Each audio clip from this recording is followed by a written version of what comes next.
it started off just as something that, kind of like to fill out your free time kind of thing. The plan was to actually stop when we started college, because college can be quite crazy at times. But yeah, we fell in love with teaching, and we can't bear to leave the kids. Yeah.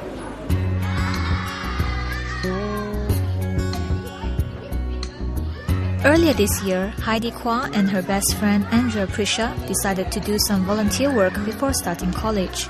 After a previous encounter with refugee children and some asking around, they decided to volunteer at a Myanmar refugee school in Sungai Bersih that was in need of teachers. According to UNHCR, according to statistics, only 40% of all refugee kids get education of any sort. The kids in a refugee center, they are more appreciative and they're more willing to learn. They make the most of the time they have, and even if you tell them, you want to come in on Saturdays to teach, they're more than happy to learn. Neither Heidi, Andrea or any of their other volunteer friends have any experience in teaching, but the children, who are always welcoming and enthusiastic, made their task less daunting and more fun. We have a variety of teaching as well as arts and craft. We usually try to go into creative teaching. Most of the weeks we teach the kids English because that's what they need the most since they'll be transferred to other countries. We have teaching for about 1 hour, then we do about arts and craft for another hour with the kids. School time is from about 10 to 4, and after 4 we usually stay back to bond with the kids. I don't want it to be just a touch and go thing where we just teach the kids, but I want to communicate with them. I want to reach to them. I want them to know that we really care. It's not just only teaching, but we care for them. A few months into their teaching at Chin's Children Education Center, they were informed that the school would have to be shut down due to lack of funds. I decided with my group of friends that we needed to do something to keep the school going.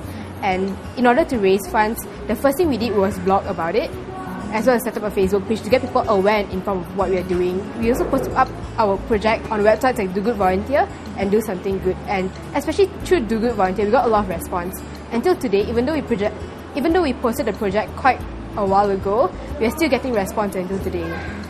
Their project, named Refuge for the Refugees, has successfully raised enough funds to keep Chin's Children Education Center open, as well as bring in other individuals to help out at the school. With the hope of helping other refugee communities in Malaysia, Heidi and her friends took their project a step further. On September 3rd, Refuge for the Refugees was registered as an official non-governmental organization. Basically because we realize how much we enjoy doing this, and we don't really want to teach at one center. We are looking to branching out to other centers to reach out to other refugee communities. So we are hoping to change that now. We're hoping to change the statistics and really build schools and recruit volunteers, get people involved and aware of what's happening around, and just get them to give back to community. Running an NGO, organizing a team of volunteers and juggling schoolwork, Heidi has her arms full.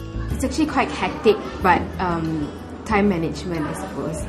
Yeah, and if it's something you enjoy doing, like how much I enjoy being with the kids, then it's not a burden. It's a joy. Even teaching the kids on Wednesday, it's actually a break for me. Throughout my hectic college life.